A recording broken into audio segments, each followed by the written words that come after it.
வணக்கம் and welcome back to my channel. இன்றைக்கி நம்ம ரொம்ப இன்ட்ரெஸ்டிங்கான வீடியோ தாங்க பார்க்க போகிறோம். அதாவது பனிரோஜா செடியில் ஹார்ட் ப்ரூனிங் எப்படி நான் பண்ணேன், அதுக்கப்புறம் எப்படி தளிர்கள் வந்தது, என்ன மாதிரியான ஃபர்டிலைசர்ஸ் நான் கொடுத்துருக்கேன், அது எல்லாமே இந்த வீடியோலேயே பார்க்கலாங்க. அதுக்கப்புறம் கடைசியாக மொட்டுக்களும் வச்சுருக்கு இப்போ என்னுடைய பனிரோஜா செடியில். ஸோ அதையுமே உங்களோட இந்த வீடியோவிலே ஷேர் பண்ணிக்கிறேங்க. நம்ம எப்போ ஹார்ட் ப்ரூனிங் பண்ணணும் அப்படின்னா, ஆக்சுவலி பார்த்திங்கன்னா அக்டோபர்லேருந்து ஜான்குள்ளே பண்ணணும். நான் ஜான் 23 பண்ண ஆரம்பித்தேன். ஸோ இப்போ சீசன் பரவாயில்ல, ஓரளவுக்கு ரொம்ப பனி இல்லாமல் வெயிலும் கொஞ்சம் கம்மியாக தான் இருந்தது ஜான் 23ன்னும் போது. ஸோ அதனால் இந்த டைம் நான் செலக்ட் பண்ணேன். ஆக்சுவலி நீங்கள் நவம்பர் டிசம்பருக்குள்ளே முடிச்சுருங்க ஹார்ட் ப்ரூனிங் பண்ணுறதா இருந்தால். நானே லேட்டாக தான் பண்ணேன்.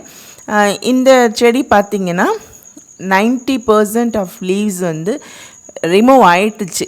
ஏன்னா மழையில் ரொம்ப சேதம் அடைஞ்சிருச்சு இந்த செடி.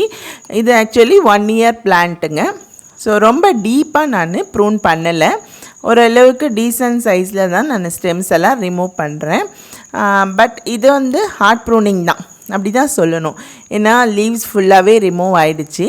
அந்த ரொம்ப தின்னாக இருக்கிற ஸ்டெம்ஸ் எல்லாத்தையுமே நான் கட் பண்ணுறேன். திக்காக இருக்கிற ஸ்டெம்ஸையும் ஓரளவுக்கு, அதாவது கீழே இருந்து 1 அடி உயரம் வரைக்கும் விட்டுட்டு நம்ம கட் பண்ணலாம். நான் 1.5 அடி உயரத்துக்கு நான் கட் பண்ணுறேன், அவ்வளோதாங்க. வேறு ஒன்றும் இதில் வித்தியாசம் கிடையாது. ஸோ இதுவுமே வந்து ஹார்ட் ப்ரூனிங் தாங்க. ஹார்ட் ப்ரூனிங் பண்ணதுக்கப்புறம் கண்டிப்பாக நம்ம சில விஷயங்களை ஃபாலோ பண்ணி ஆகணும். இந்த மாதிரி ப்ரூன் பண்ணி விட்ட பிறகு அந்த நுனி பகுதிகளில் ஸ்டெம் போரர் இன்செக்ட்னு சொல்லுவோம், அது வந்து அந்த ஸ்டெம்மை தாக்காமல் இருக்கணும். அதுக்கப்புறம் வந்து டைபேக் அந்த மாதிரியான பிரச்சனைகள்லாம் வராமல் இருக்கிறதுக்கு ஃபங்கிசைட் நம்ம யூஸ் பண்ணணுங்க. ஃபங்கிசைடு வந்து நம்ம இயற்கையான முறையில் தான் நம்ம இன்றைக்கி யூஸ் பண்ண போகிறோம். அது என்னன்றது நான் உங்களுக்கு சொல்கிறேன். என்ன மாதிரியான ஃபங்கிசைட்லாம் யூஸ் பண்ணலாம் அப்படிங்கிறதையும் பார்க்கலாங்க. இப்போ பார்த்திங்கன்னா ரொம்ப தின்னாக இருக்கிற ஸ்டெம்ஸோட திக்கான ஸ்டெம்மையும் நான் வந்து எடுத்து விட்டுடுறேன். அதோட இதில் ஒரு ஸ்டெம்மை நான் பதியம் போடலாம் அப்படின்னு டிசைட் பண்ணியிருக்கேன். ஸோ ஏர் லேயரிங் மெத்தடில் பதியம் போட்டு ட்ரை பண்ணி பார்க்குறேங்க. கட்டிங்ஸ் மூலமாக நான் ட்ரை பண்ணேன் முன்னாடி, பட் அது ஃபெயிலியர் ஆகிடுச்சு. ஸோ இந்த முறை ஏர் லேயரிங் ட்ரை பண்ணலாம், எப்படி வருதுன்னு பார்ப்போம் அப்படின்னு நான் இந்த முறை ட்ரை பண்ணியிருக்கேன். பட் சக்ஸஸ் ஆச்சுனாலும் இல்லைனாலும் உங்களுக்கு கண்டிப்பாக அதனுடைய அப்டேஷனை உங்களுக்கு சொல்கிறேங்க. இந்த மாதிரி ஹார்ட் ப்ரூனிங் பண்ணும்போது நமக்கு ஒரு பயம் இருக்கும், செடி ஸ்பாயில் ஆகிடுமோ அப்படின்ட்டு. பட் இதுதான் வந்து குட் மெத்தட்னு சொல்லலாம். செடி வந்து ரொம்ப ஹெல்த்தியாக வளர்கிறதுக்கு இது அவசியம் தேவை அந்த செடிக்கு. ஒவ்வொரு வருஷமும் நம்ம கட்டாயம் இதை நம்ம பண்ணணும். பூத்து முடித்து உடனே பண்ணக்கூடாது, ஒரு 1 or 2 months அது வந்து டார்மன்சி பீரியடில் விட்டுட்டு அதுக்கப்புறமா பண்ணணும். என்னுடைய செடி பார்த்திங்கன்னா நவம்பர் வரைக்குமே நல்லா பூத்துட்டே இருந்துச்சு. அதுக்கப்புறம் தான் பூக்கள்லாம் பூக்கிறது அடங்கிடுச்சு. ஸோ அதுக்கப்புறம் நான் ஒரு 2 months கழித்து ஜான் 23 அன்னைக்கு தான் நான் இந்த மாதிரி ஹார்ட் ப்ரூனிங் பண்ணலாம் அப்படின்னு டிசைட் பண்ணேங்க. இப்போ பார்த்திங்கன்னா நான் ஆர்கானிக்காக ஃபங்கிசைட் யூஸ் பண்ணுறேன். ஆலிவேரா தான் யூஸ் பண்ணியிருக்கேன். நீங்கள் இதுக்கு பதிலாக சாஃப் யூஸ் பண்ணலாம். அதுவுமே ஆர்கானிக் தான் சொல்கிறாங்க, பட் நான் ட்ரை பண்ணதில்லை, வாங்கினது கிடையாது. அது நீங்கள் யூஸ் பண்ணுறதானா பண்ணிக்கோங்க. அதுக்கப்புறம் மஞ்சப்பொடி யூஸ் பண்ணலாம். அப்படி இல்லைன்னா இந்த ஜெல்லு எடுத்து ஆலிவேரா ஜெல்லோட கொஞ்சமாக மஞ்சப்பொடி மிக்ஸ் பண்ணி அதையுமே தடவி விடலாம். என்னை பொறுத்தவரையிலும் நான் எப்பொழுதும் இந்த மாதிரி தான் நான் பண்ணுவேன். ஆலிவேரா பீசஸ்ஸு சின்ன சின்னதாக கட் பண்ணி எடுத்தது அப்படியே அந்த ஸ்டெம்முடைய நுனி பகுதியில் செருகி விட்டுருவேன். ஸோ இந்த மாதிரி நம்ம பண்ணும்போது ரொம்பவே சேஃப், காயவே காயாது அந்த ஸ்டெம்முடைய நுனி பகுதி. அந்த ஆலிவேரா அவ்வளோ சீக்கிரம் காயாது இல்லைங்களா, அதனால் அது வந்து ஒரு ஃபர்டிலைசராகவும் அந்த தண்டு வழியாக அந்த ஜெல் உள்ளே இறங்கி செடிக்கும் அது ஆரோக்கியத்தை கொடுக்கும். இதில் வந்து நிறைய அமினோ ஆசிட்ஸ் இருக்குங்க. ஒரு பெஸ்ட்டு ஃபர்டிலைசராக நம்ம இதை யூஸ் பண்ணிக்கலாம்.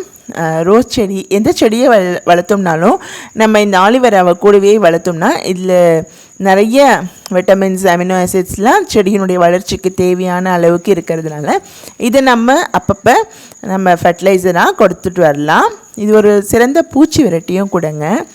இப்போ பார்க்குறது நீங்கள் 2 வீக்ஸ் கழித்து இங்கே பார்த்தீங்கன்னா காய்கறி கம்போஸ்ட் பக்கத்தில் வச்சுருக்கேன். இந்த மாதிரி நிறைய வைப்பேன். என்னுடைய ஃப்ரிட்ஜ் கண்டெய்னர்ஸில் எல்லாமே இந்த மாதிரி இருக்கும். பெரிய பெரிய பேக்ஸ் 24x24 inches பேக்ஸில் எல்லாம் கூட இந்த மாதிரி வச்சுருப்பேன்.